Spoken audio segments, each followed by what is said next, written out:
Bismillahirrahmanirrahim. Assalamualaikum warahmatullahi wabarakatuh. Di video kali ini saya akan membahas tentang perilaku individu dalam Karang Taruna. Sebelumnya, izin memperkenalkan diri, saya Azra Lutfia Nurbaiti dengan NPM 101200075 kelas C4 Manajemen. Dan berikut ini adalah hal-hal yang akan saya bahas pada video kali ini. Jadi, apa itu Karang Taruna? Seperti yang kita ketahui bahwa Karang Taruna adalah organisasi kepemudaan di Indonesia yang dibentuk oleh masyarakat sebagai wadah generasi muda untuk mengembangkan diri, tumbuh, dan berkembang atas dasar kesadaran serta tanggung jawab sosial dari, oleh, dan untuk generasi muda yang berorientasi pada tercapainya kesejahteraan sosial bagi masyarakat. Pada hakikatnya, Karang Taruna adalah wadah pembinaan dan pengembangan generasi muda demi terwujudnya kesejahteraan. Karang Taruna mengemban misi tulus, ikhlas, dan penuh rasa manusiawi dalam upaya mengatasi segala bentuk permasalahan generasi muda. Peranannya senantiasa dibutuhkan kapan saja dan di mana saja demi terwujudnya masa depan yang lebih cerah bagi generasi muda, bangsa, negara, dan seluruh masyarakat Indonesia. Dan berikut ini adalah contoh kegiatan yang dilakukan oleh Karang Taruna di masyarakat. Yang pertama, melatih berorganisasi yang kompak dan sehat dengan ajang silaturahmi. Yang kedua, mengadakan kegiatan kerja bakti dan penataan lingkungan. Yang ketiga, mengadakan lomba-lomba setiap perayaan Hari Ulang Tahun Republik Indonesia. Dan berikut ini adalah beberapa fungsi dibentuknya Karang Taruna. Menurut uraian di atas, dapat dimengerti bahwa Karang Taruna sangat besar manfaatnya dalam mencegah perilaku negatif dari para remaja. Sebagai wadah yang memelihara dan memupuk kreativitas generasi muda, Karang Taruna diharapkan dapat mengemban tugas baik di bidang sosial kemasyarakatan maupun pemerintahan. Selain itu, Karang Taruna juga diharapkan dapat menumbuhkan rasa persaudaraan antar remaja sehingga mereka dapat terhindar dari perkelahian. Sekarang saya akan menganalisis 5 perilaku individu anggota Karang Taruna yang ada di daerah Bojong Soang. Di antaranya ada laki-laki 25 tahun belum menikah, laki-laki 32 tahun sudah menikah, perempuan 20 tahun belum menikah, perempuan 28 tahun sudah menikah, dan yang terakhir perempuan 21 tahun belum menikah. Berikut ini saya paparkan hasil analisisnya. Yang pertama mengenai dasar-dasar perilaku individu. Berdasarkan karakter biografis usia itu tidak ada hubungannya dengan kinerja seseorang.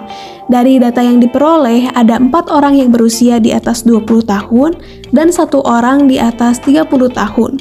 Setelah ditinjau kembali ternyata benar bahwa dari kelima anggota memiliki kinerja bekerja yang sama, yaitu sama-sama memiliki profesionalitas yang baik, namun memang memiliki karakteristik yang berbeda satu sama lain.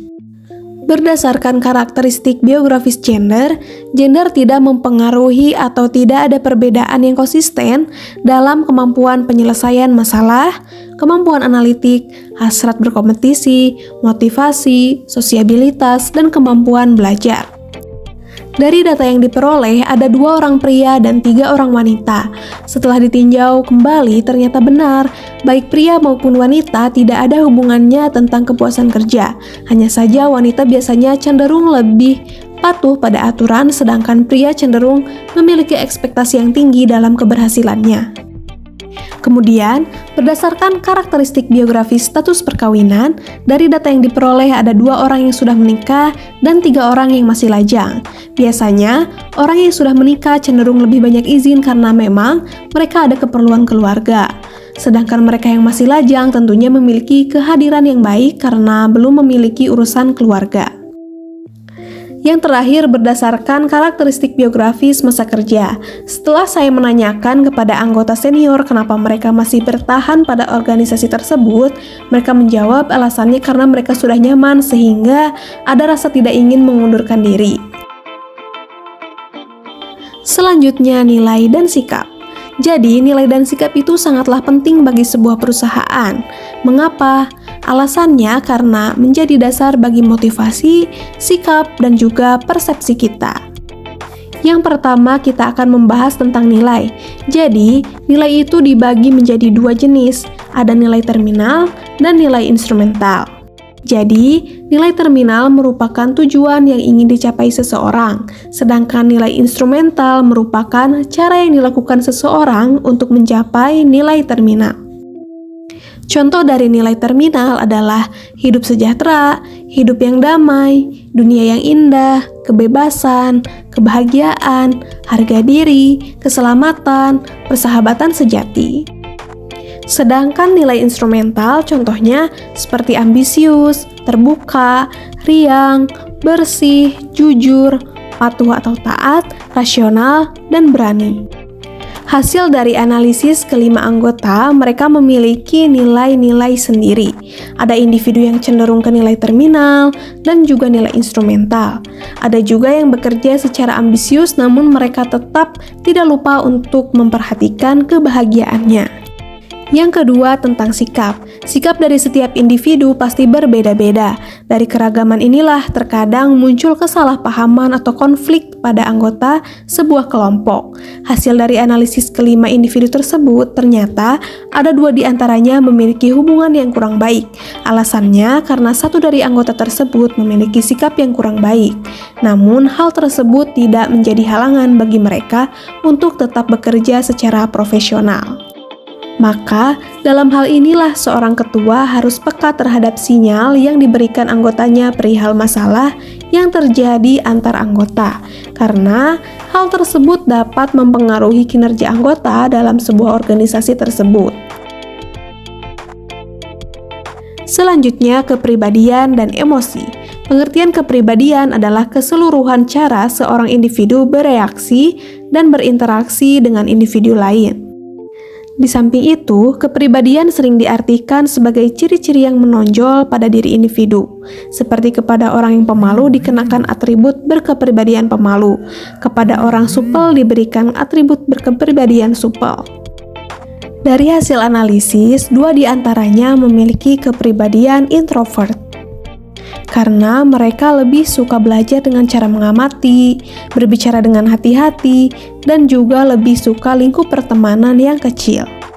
Sedangkan di antaranya memiliki kepribadian ekstrovert. Hal tersebut karena mereka terlihat nyaman berada dalam kelompok, senang bersosialisasi, mudah berteman, dan juga tidak takut mengambil risiko. Untuk emosi, dari kelima individu tersebut memiliki emosi yang berbeda-beda.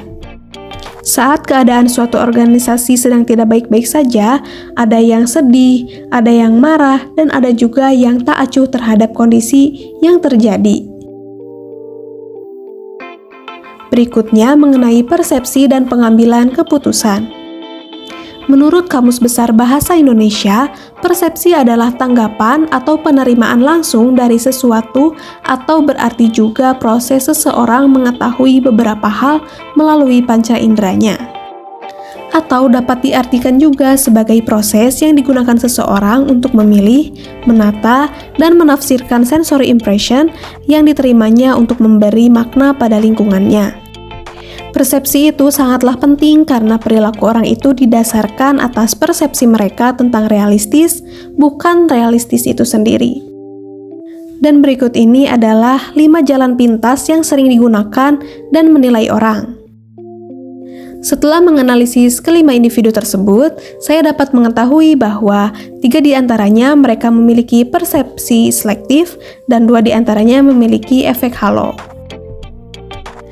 Selanjutnya, etika dalam pengambilan keputusan.